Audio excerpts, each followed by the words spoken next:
warahmatullahi wabarakatuh.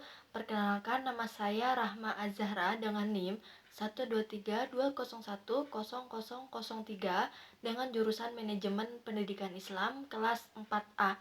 Di sini saya akan menjawab soal-soal dalam berbentuk video yang sesuai dengan ketentuan Bapak dosen. Jawaban soal nomor 1 yaitu manajemen pengetahuan atau knowledge management adalah proses sistematis untuk menciptakan, menyimpan, membagikan, dan memanfaatkan pengetahuan dalam suatu organisasi. Dalam konteks lembaga pendidikan Islam, manajemen pengetahuan mencakup bagaimana pengetahuan keislaman baik dari Al-Quran, hadis, maupun kajian keilmuan lainnya. Itu semua dikelola agar bisa diakses, dikembangkan, dan diwariskan secara efektif kepada peserta didik, pendidik, serta masyarakat lainnya. Penerapan manajemen pengetahuan sangat penting dalam organisasi pendidikan Islam. Kenapa? Karena membantu menjaga keberlanjutan tradisi keilmuan, memperkuat identitas lembaga, serta meningkatkan kualitas pembelajaran. Selain itu, pengetahuan yang tersimpan secara baik akan memudahkan proses regenerasi atau pengambilan keputusan hingga inovasi kurikulum inovasi lainnya. Ada beberapa tantangan besar dalam penerapannya di lembaga keagamaan. Yang pertama itu masih banyak lembaga yang belum memiliki kesadaran atau strategi khusus dalam mengelola pengetahuan secara digital dan sistematis. Yang kedua itu adanya keterbatasan sumber daya manusia yang memahami teknologi dan konsep manajemen pengetahuan juga menjadi hambatan. Yang ketiga itu anggapan bahwa pengetahuan agama bersifat sakral sehingga tidak semua orang merasa perlu mengelolanya secara manajerial. Tantangan lainnya itu resistensi terhadap perubahan. Sebagaimana pengelola lembaga mungkin masih nyaman dengan metode tradisional dan belum siap beradaptasi dengan pendekatan baru. Oleh karena itu, dibutuhkan pendekatan yang tepat dan edukasi tentang pentingnya manajemen pengetahuan dalam mendukung misi dakwah dan pendidikan Islam secara berkelanjutan. Menurut saya tantangan utama dalam penerapan manajemen pengetahuan di lembaga keagamaan antara lain yaitu adanya keterbatasan teknologi dan infrastruktur digital. Banyak lembaga masih mengandalkan metode penyimpanan pengetahuan yang bersifat lisan atau tertulis manual, sehingga rawan hilang atau tidak terdokumentasi dengan baik. Selain itu, kurangnya pelatihan bagi pendidik dan pengelola lembaga dalam hal pengolahan informasi itu juga menghambat penerapan sistem ini secara menyeluruh. Ada juga tantangan kultural di mana sebagian pihak masih menganggap bahwa pengelolaan pengetahuan dengan pendekatan manajerial adalah hal yang bersifat duniawi dan tidak sepenuhnya cocok dengan spiritual lembaga Islam. Oleh karena itu, diperlukan pendekatan yang integratif, yakni menyelaraskan teknologi manajemen pengetahuan dengan prinsip-prinsip keislaman agar proses ini dapat dijalankan secara efektif. Jawaban soal nomor 2, dalam manajemen pengetahuan, kita mengenal dua jenis utama pengetahuan. Yang pertama ada tacit knowledge, yang kedua ada explicit knowledge. Keduanya tentunya berbeda dari segi bentuk, cara penyampaian, serta bagaimana pengetahuan itu dibagikan dalam suatu organisasi termasuk dalam lingkungan pesantren, masjid, atau organisasi lainnya. Tacit knowledge memiliki pengertian, yaitu pengetahuan yang bersifat personal atau tersimpan dalam pengalaman individu dan sulit dijelaskan secara langsung. Pengetahuan ini biasanya diperoleh melalui praktik atau pengamatan atau pembiasaan dalam waktu yang lama. Contoh nyatanya yaitu di pesantren ada itu kemampuan seorang kiai dalam memahami karakter santrinya atau cara beliau menyampaikan nasihat dengan pendekatan spiritual yang menyentuh. Pengetahuan ini tidak tertulis namun sangat berpengaruh dan biasanya hanya bisa ditiru dengan sering mendampingi atau menyaksikan langsung proses tersebut. Contoh lainnya itu yang di pesantren misalnya tajid knowledge terlihat dalam bagaimana seorang santri belajar adab kepada gurunya, bukan melalui buku tetapi dengan memperhatikan sikap-sikap guru dan sikap-sikap guru tersebut dalam kehidupan sehari-hari. Begitu pula di masjid, pengetahuan tentang bagaimana cara membangun kepercayaan dan komunikasi yang baik antara jamaah atau seringkali bukan dari pelatihan formal, tapi melalui pengalaman langsung, yang dimana pengalaman tersebut yaitu kegiatan-kegiatan rutin seperti musyawarah atau kerja bakti. Terus explicit knowledge yaitu pengetahuan yang sudah terdokumentasi atau mudah ditransfer dan bisa diajarkan melalui media tertulis atau visual. Contoh contoh dalam organisasi masjid yaitu panduan teknis pelaksanaan sholat Jumat, jadwal khutbah atau tata tertib penggunaan fasilitas masjid. Semua informasi ini bisa dibaca, disalin dan disampaikan ke orang lain secara sistematis. Jadi perbedaan utama antara tacit dan eksplisit yaitu keduanya terletak pada bentuk penyimpanan dan cara penyebarannya. Kalau misalkan tacit knowledge lebih mengandalkan interaksi langsung dan pengalaman, sedangkan explicit knowledge itu bisa dibagikan lewat buku, dokumen atau media digital. Dalam konteks organisasi keislaman sangat penting untuk menjaga keseimbangan agar keduanya itu nilai-nilai dan sistem kerjanya itu bisa diwariskan secara utuh kepada generasi berikutnya. Mungkin segitu jawaban soal nomor 2. Selanjutnya yaitu jawaban soal nomor 3. Proses knowledge sharing atau berbagi pengetahuan dalam organisasi berbasis nilai-nilai keislaman dapat dibangun dengan menanamkan prinsip-prinsip akhlak kerja yang mulia, membangun kepercayaan antara anggota, serta menciptakan budaya kolegial yang harmonis. Dalam Islam, kerja bukan hanya sekadar kewajiban duniawi, tetapi juga bagian dari ibadah. Maka sikap jujur, amanah, disiplin, dan saling tolong-menolong menjadi fondasi utama akhlak kerja yang mendukung proses berbagi pengetahuan secara terbuka dan ikhlas. Kepercayaan atau trust merupakan unsur penting dalam knowledge sharing. Jika antar anggota organisasi saling percaya, maka mereka akan lebih terbuka dalam menyampaikan ide, pengalaman, dan informasi yang bermanfaat. Dalam nilai-nilai Islam, kepercayaan dibangun melalui kesetiaan terhadap janji, tanggung jawab, dan transparansi dalam bekerja. Ketika kepercayaan itu tumbuh, maka penghalang untuk berbagi pengetahuan seperti rasa takut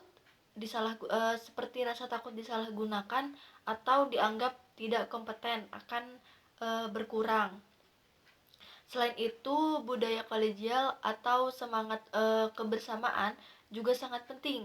Budaya ini menekankan kerjasama antara rekan atau teman, saling menghargai perbedaan dan tidak menjadikan jabatan itu sebagai penghalang untuk komunikasi.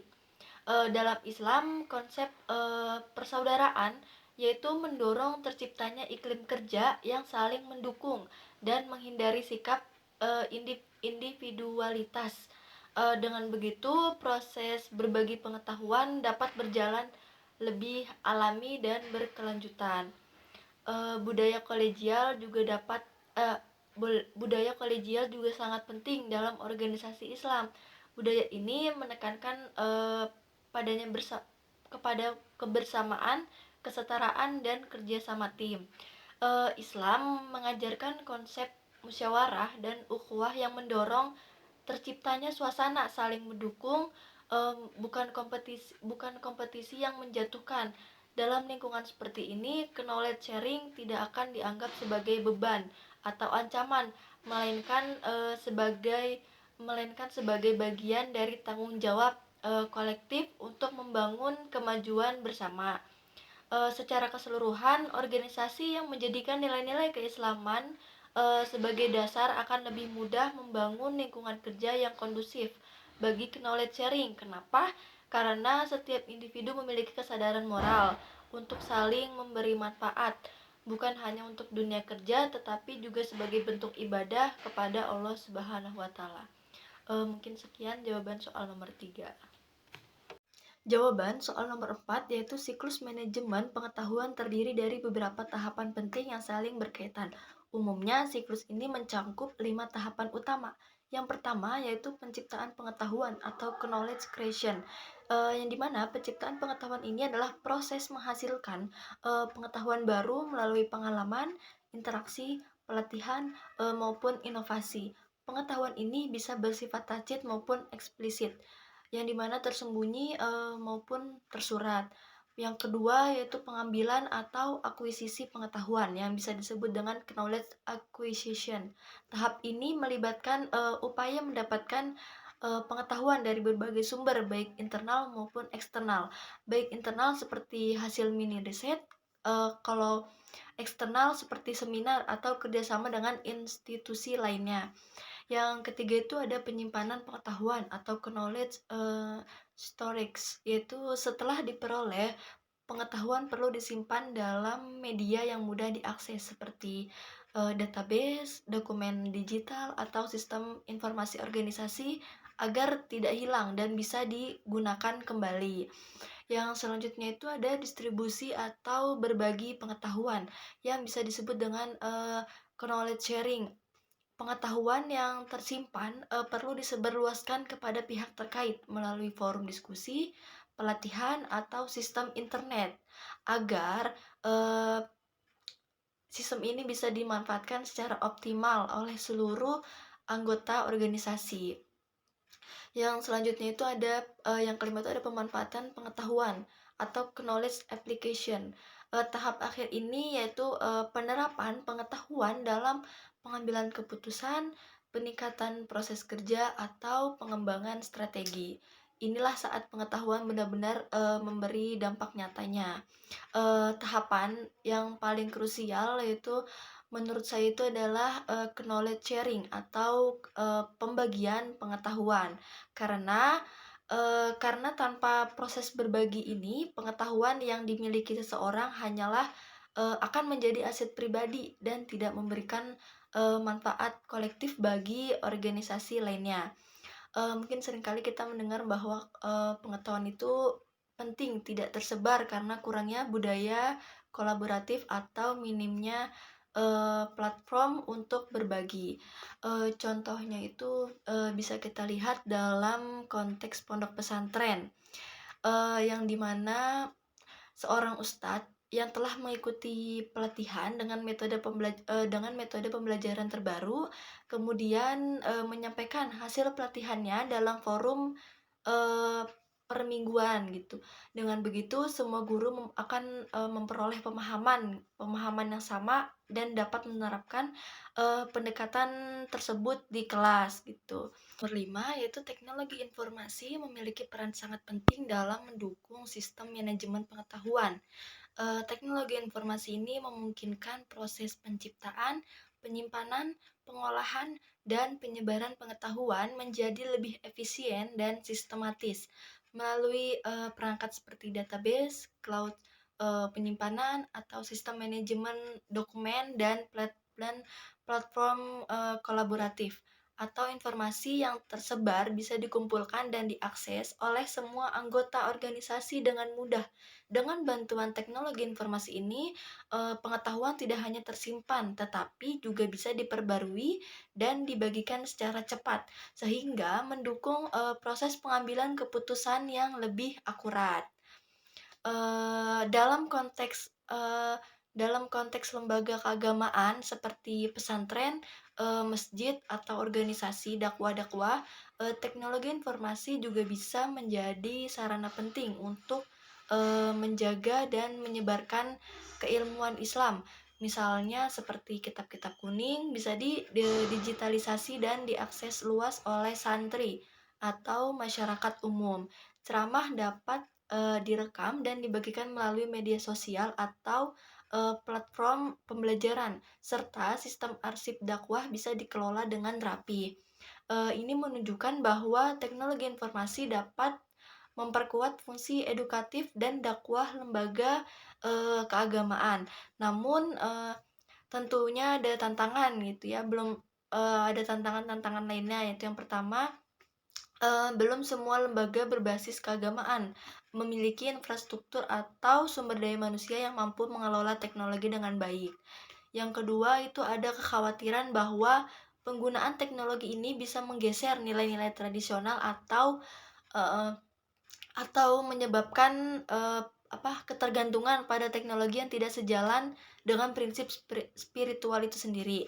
Selain itu, isu keamanan data dan privasi juga menjadi pertimbangan yang penting.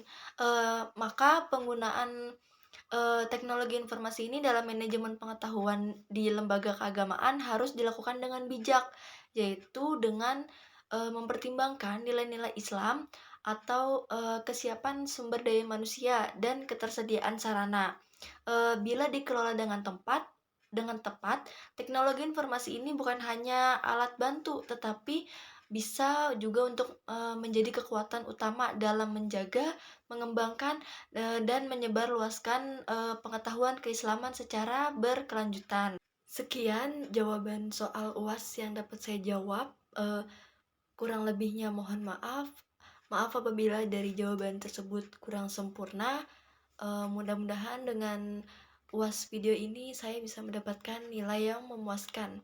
Kurang lebihnya mohon maaf. Wassalamualaikum warahmatullahi wabarakatuh.